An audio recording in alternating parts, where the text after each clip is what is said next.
सज्जनों नमस्कार। देखो, संसार का सौंदर्य मृत्यु है, प्रेम है खांसी। पत्थरों की मूर्तियों को कभी खों-खों करते नहीं देखा। खांसी जिंदे को आती है।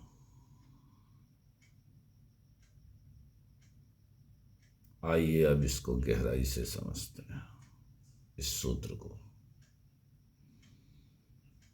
संसार का सौंदर्य मृत्यु अर्थात अगर संसार माने मैं जो है वो जिस चीज को पसंद करता है, सौंदर्य को पसंद करता है ना, जो सौंदर्य वो पसंद कर रहा है वो उसका खुद का सौंदर्य नहीं है, वो शरीर का मृत्यु का सौंदर्य है। क्योंकि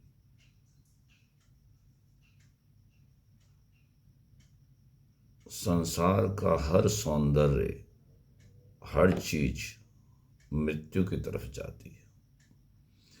वो मन जो है जन्म और मृत्यु पे खड़ा है, तो संसार का सौंदर्य मृत्यु है और जन्म मृत्यु भी रिकॉर्डेड है, ये ध्यान रख लो, पहले से बताया गया। लेकिन समझने के लिए कि संसार का सौंदर्य मृत्यु है कैसे, कि मन ने सौंदर्य खड़ा किया है, ये हमारी चेतना का सौंदर्य नहीं है। और चेतना का सौंदर्य क्या है कि प्रेम है खांसी। पहले वीडियो में हम बता चुके हैं कि भाषा का, किसी शब्द का कोई मीनिंग नहीं है और मीनिंग भाषा पर आधारित है। तो जितने भी मीनिंग हमें यादाश्त में हमने जमा किए हैं, अर्थ लगाए हैं, रिकॉर्डिंग करी है यादाश्त में, जैसे खांसी, कोई खांसता है तो उसका कोई अर्थ नहीं होता, वो कोई शब्द नहीं है खांसना। ऐसे ही हर शब्द को खांसी समझो। जैसे खांसी का कोई भी अर्थ नहीं निकलता, शब्द समझ में भी नहीं आता कि खांस रहा है तो क्यों खांस रहा है भाई। खांसना जिंदे को आ रहा है, जो डॉक्टर के कहने से हमने अपने को जिंदा माना है, वो सारा माना हुआ चीज, मानी हुई बातें सब खांसी है। और वो खांसी निरंतर चल रही है, निरंतर, क्योंकि जिंदे ने उसको आश्रय दिया, प्रकाश दिया है, तभी तो खांसी जिंदे को आती है। पत्थरों की मूर्ति को खों खों करते नहीं देखा।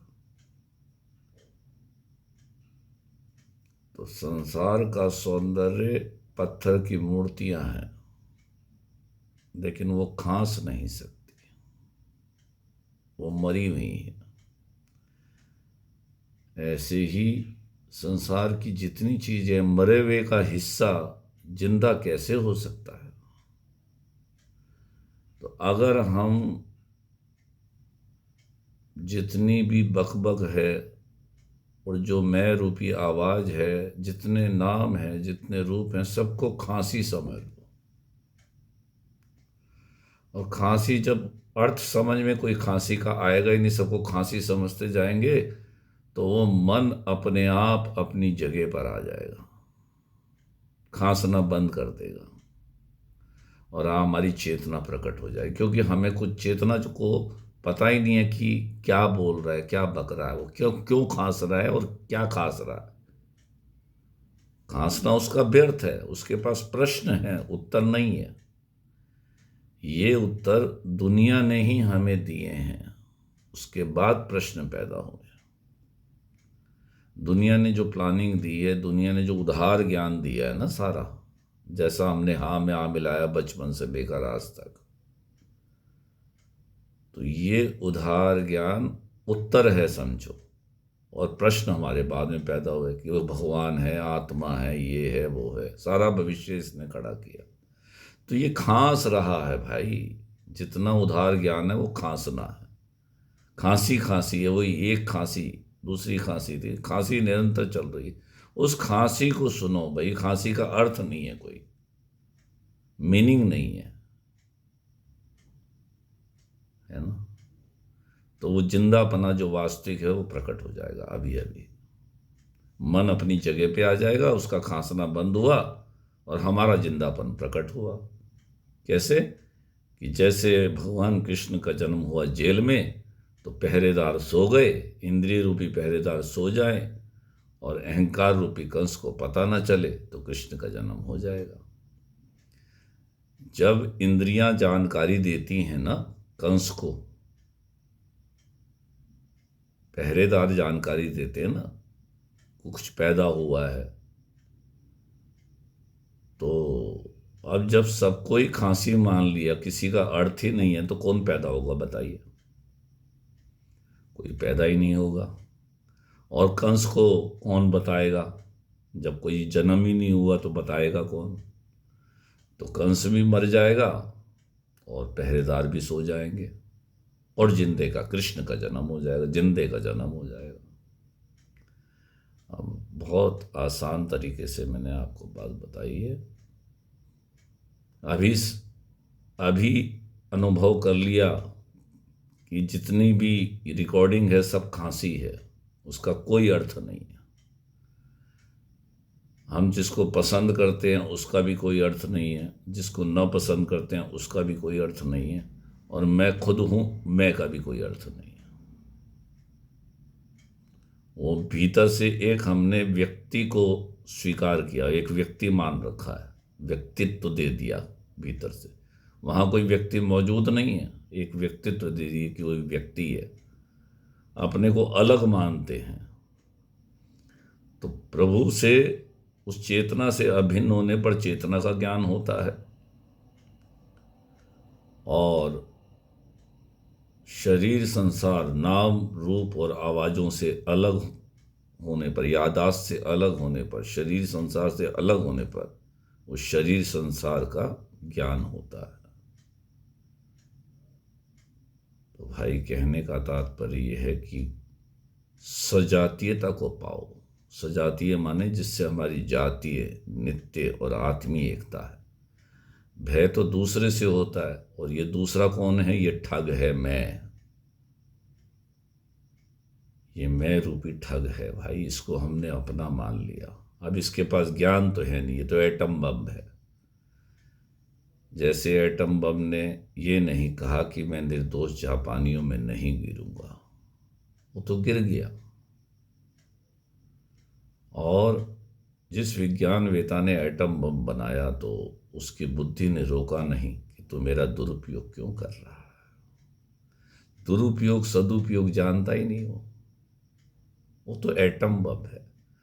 इस मन के अनुसार जो भी चलेगा तो वो कत्ल करने से भी नहीं कतराएगा। वो धर्म की सीमा लांघने से भी नहीं कतराएगा, चरित्रहीनता से भी नहीं कतराएगा। 10 11 बॉयफ्रेंड रखे, क्योंकि उसे सारा संग किसका मिल रहा है? काली चादर का। यानी उसको सत्य बताने वाला कोई नहीं है। मन के अनुसार, उस ठग के अनुसार वो चल रहा है, और ठग को कोई ज्ञान है नहीं। जब उस ठग को आप खांसी समझ लोगे ना, तब वो अपनी जगह पे आ जाएगा कि उसका कोई अर्थ नहीं है भाई। तो मैं क्यों उसको अच्छा मान रहा हूं और बुरा मान रहा हूं? वहां तो अच्छा बुरा कोई उसको ज्ञान ही नहीं है अच्छे बुरे का। वो तो एटम बम है। सदोष निर्दोष को उसको ज्ञान ही नहीं है। वो तो अपने को जिंदा रखने के लिए अपने प्रतिक्रिया करता है। अब उसी ने तू खड़ा किया अपने को जिंदा रखने के लिए, भाई मैं जिंदा रहूं, इसलिए खांसता रहता है, खांसता रहता है। कुछ ना कुछ बोलता ही रहता है, कुछ ना कुछ प्रश्न ही करता रहता है। प्रश्नकर्ता झूठा है, प्रश्न है लेकिन प्रश्नकर्ता नहीं है। बोलना मात्र है, बोलने वाला नहीं है। सुनना मात्र है, सुनने वाला नहीं है। जानना मात्र है, जानने वाला है ही नहीं। वो व्यक्ति हमने खड़ा कर दिया और भयभीत हो गए। हमने ही तो खड़ा किया व्यक्ति और हम ही भयभीत हो गए, वहां दूसरा कोई है ही नहीं। इस शरीर में कोई दूसरा है क्या? वो कोई कहता है कि वो कोई व्यक्ति मैं कहता है कि तुम मेरे हो मैं तुम्हारा हूं। हमने ही मैं को मैं माना है, अपने नाम को स्वीकार किया दुनिया के कहने से। तो भाई मेरे, हमने माना है, कुछ जाना नहीं है जीवन के अंदर। जानने का मतलब हमने एक भ्रम पैदा कर लिया कि ये मुझे पता चल रहा है कि ये सब क्या है संसार में। अरे किसी चीज का अर्थ मुझे नहीं पता चल रहा है, क्योंकि मेरे को तो केवल खांसी सुन, चेतना को अगर जब केवल खांसी सुनाई दे, जैसे कुत्ते की भाषा हमें समझ में नहीं आती, ऐसी वो चेतना जो को हमारी भाषा समझ में नहीं आती, क्योंकि वो चेतना तो ज्ञान स्वरूप है और इसमें ज्ञान है नहीं। इसे अच्छे बुरे, इसको लिए तो अच्छाई भी बुराई है, ये तो अच्छाई भी बुराई रूप से आता है, अच्छाई के रूप में बुराई, बुराई के अच्छाई का भेष धारण करके आता है बुराई रूप से। इसके पास बुराई बुराई है, अच्छाई है ही नहीं, दुख ही दुख है, इसके पास सुख है ही नहीं। और चेतना के पास सुख ही सुख है, दुख है ही नहीं, सुख की राशि है। इसलिए भाई, इसको कोई भी ये शब्द बोल रहा है तो खांसी समझो। मेरे को कुछ समझ में नहीं आ रहा, खांस रहा है ये, बस इतना पता है मुझे। चेतना को इतना ही पता है कि वो खांस रहा है। तो सारी खांसी अपने आप अपनी जगह पे आ जाएगी और आपका खांसना बंद हो जाएगा, चेतना प्रकट हो जाएगी, जिंदा जन जो है वो प्रकट हो जाएगा और बाकी सब मुर्दा है ऐसा आपको अनुभव हो जाएगा कि सारा सौंदर्य मृत्यु में जा, मृत्युमय है, मृत्यु ही मृत्यु है उसमें, उसमें अमरता नहीं है। मृत्यु रूप से वो अमर है, शरीर मृत्यु रूप से अमर है और हम अमरता रूप से अमर हैं। मूल में अमरता का हमें ज्ञान नहीं है। हमें तो अभी लोभ के दोष से धन अच्छा लगता है, उसकी हानि भयभीत करती है। मोह के दोष से कुटुंबियों का संयोग वियोग, बॉयफ्रेंड गर्लफ्रेंड अच्छे लगते हैं। स्पर्श, इंद्रियों का स्पर्श, स्पर्श एक स्नायुओं की गुदगुदाहट है। स्पर्श का सुख केवल संतान की उत्पत्ति के लिए है। संतान की उत्पत्ति के बाद 3-4 बच्चे हो जाए तो शास्त्रों में आया है स्त्री को माँ मान लेना चाहिए, क्योंकि ये शरीर सेक्स को स्वीकार नहीं करता, बाहर फेंक देगा ये। जब तुम जब खांसी समझ लोगे ना सबको, तो समझ में आएगा ये तो खांसी है, ये स्पर्श भी खांसी ही है, इसका कोई अर्थ नहीं है। चेतना को समझ में नहीं आता अर्थ कुछ भी किसी चीज का, भाषा ही नहीं समझ में आती, क्योंकि भाषा उसी से प्रकाशित हो रही है, वो तो स्वप्रकाशी है चेतना। तो मैं इतना समझा चुका हूँ। धन्यवाद, प्रणाम।